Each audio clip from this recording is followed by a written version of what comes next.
भक्त जनों अब आप सुने शिव चालीसा।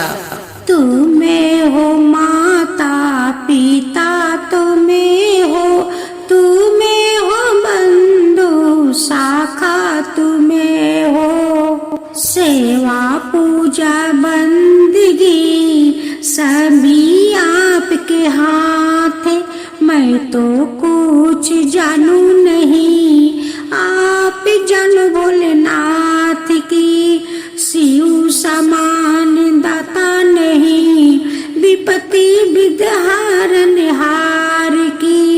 लाज सबकी रखियो, शिव बैलन या सवार की। सिंह चंडी दुर्गा मिली, गरुड़ चढ़ भगवान की। बैल चढ़े बाबा मिले, तो पूरन हो सब काम की। कोई कहे कैलाश पति, कोई कहे भूतनाथ की। मैं तो कहूँ सबकी सुनो, बाबा भूतनाथ की। भेज रहा हूँ प्रेम पुष्प, है बोले तुझे रिझाने को। हे भूतेश्वर भूतनाथ, तुम्हें सबकी याद दिलाने को। बाबा तो कैलाश बसे, संग में गौरी गणेश। सभी भक्तों की मिनती दर्शन दे ओ महेश। काली दुर्गा बंदी चल, नाम रटे सब कोई। मैया के दरबार से खाली जाए न कोई। ओम नाम में सारा है, नाम जपो भोलेनाथ की। दूसरा पाठ। बिगड़ल काज संवरता बाबा दीनानाथ की। दाता के दरबार में खड़े सब कर जोर के। देने वाले एक है, मंगता लाख करोड़। बोल सच दरबार की, जय बाबा भूतनाथ की। जय भूतनाथ बाबा, बोल जय भूतनाथ बाबा। तुमको निस दिन धावते सुर नर मुनि बाबा। जय बाबा भूतनाथ की, जय बाबा भूतनाथ की। कर त्रिशूल विराजत अवरो, डमरू बाजे। जाटा में गंगा की धारा, माथे चंदा साजे। जय बाबा भूतनाथ की, जय बाबा भूतनाथ की। नंदी की असवारी सोहे, तन पर मिर्गा छाला। कानों में कुंडल सोहे, गले में मुंडमाला।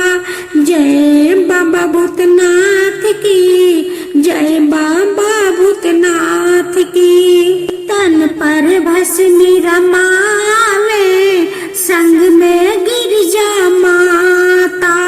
सांपों के गहने पहने, तुम शक्ति दाता। जय बाबा भूतनाथ की, जय बाबा भूतनाथ की। तुम्हें बिना ज्ञान ना होबे, मुक्ति ना होबे बाबा। तुम्हें बिना ज्ञान ना होबे, मुक्ति ना होबे बाबा। भक्तों के रखवाले तुम ही तो हो बाबा, तुम ही तो हो बाबा। जय बाबा भूतनाथ की, जय बाबा भूतनाथ की। भांग धतूर खाए, ध्यान में मतवाला। शिखर कैलाश विराजे, तुम शक्ति दाता।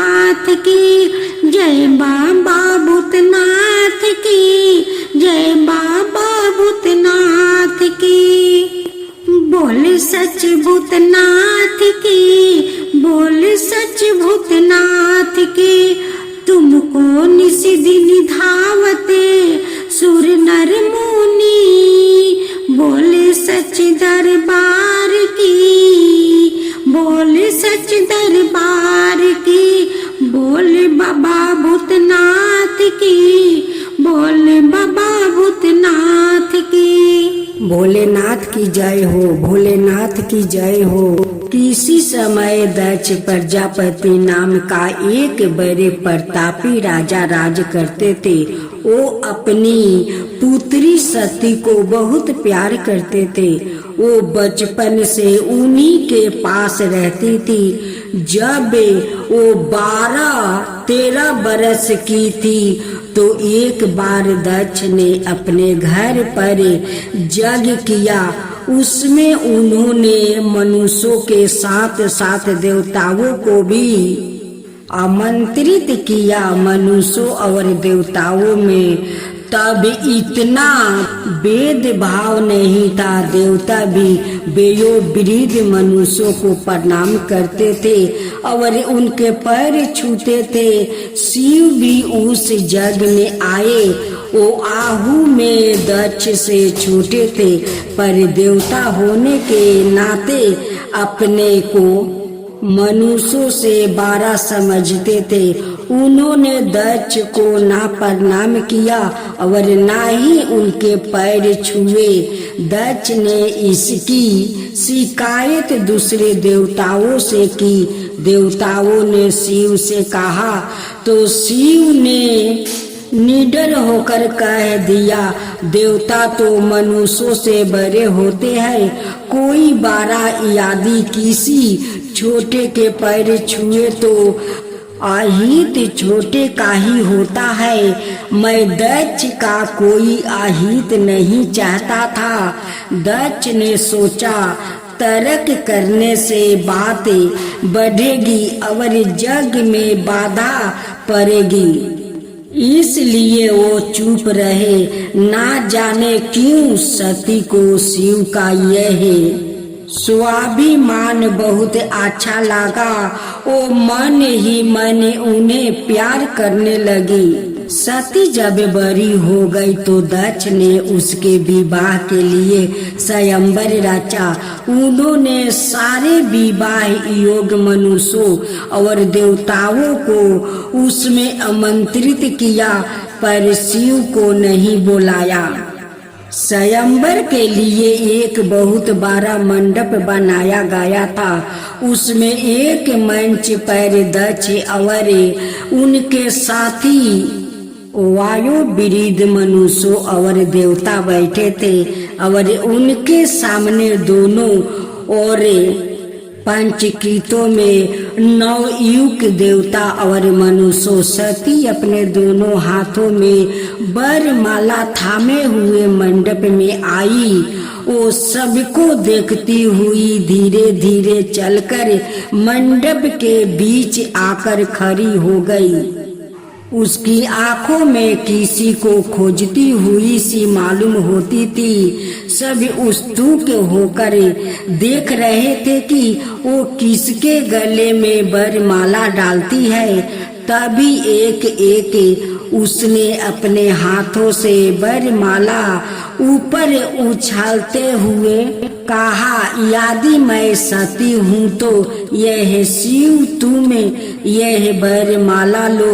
उसके मुख से यह सुनते ही मंडप में सन्नाटा छा गया। देवता और मनुष्य उठ उठ कर वापस चल गए। दक्ष ने नाराज होकर सती को सत्य ताला में बंद कर दिया।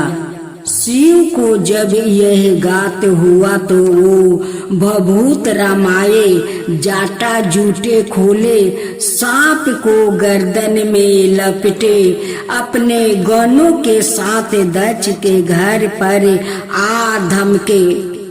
उन्होंने सती को अपनी पत्नी बताते हुए दक्ष को युद्ध के लिए ललकारा। तभी सती की माँ मीनता ने दक्ष से कहा, आप व्यर्थ ना हद करे, सती सियानी और समझदार है। वो शिव के साथ जाना ही चाहती है तो आप उसे जाने दीजिए। दक्ष ने भी सोचा कि इस बात पर देवताओं और मनुष्यों में भयंकर युद्ध छिड़ जाएगा, लाखों जान जाएगी। उन्होंने मन से ना चाहते हुए भी पराथ के अनुसार सती का विवाह शिव से करवा दिया और वो शिव के साथ जाकर कैलाश पर्वत पर रहने लगी। कुछ दिनों के बाद सती ने किसी से सुना कि दक्ष अपने घर पर कोई महायज्ञ करवाने वाला है और सारे देवता उसमें बुलाया गया है। वो मन में इस बात से दुखी थी कि उसे और शिव को उसमें नहीं बुलाया गया है।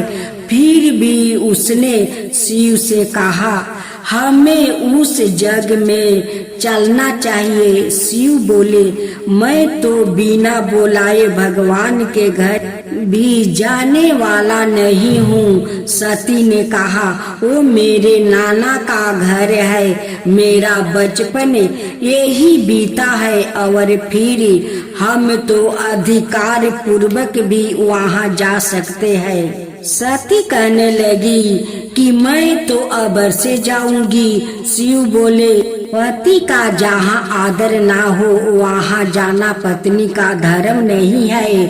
तुम मेरी आज्ञा के बिना वहाँ नहीं जा सकती हो। सती ने कहा, अपना धर्म मैं खूब समझती हूँ, पराधीनता नारी का धर्म नहीं है।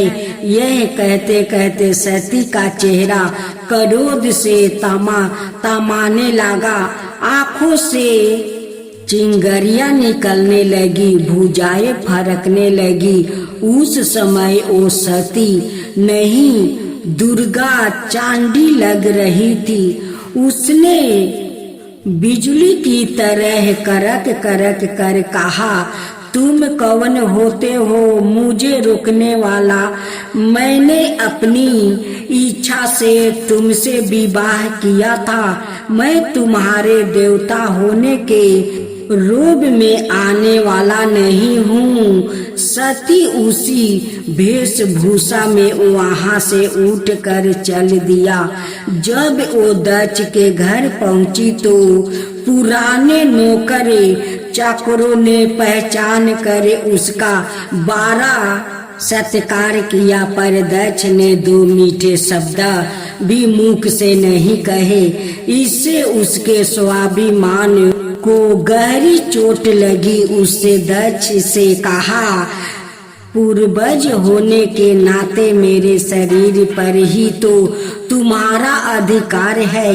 यह लो अपना दिया हुआ शरीर, इसका जो चाहे करो।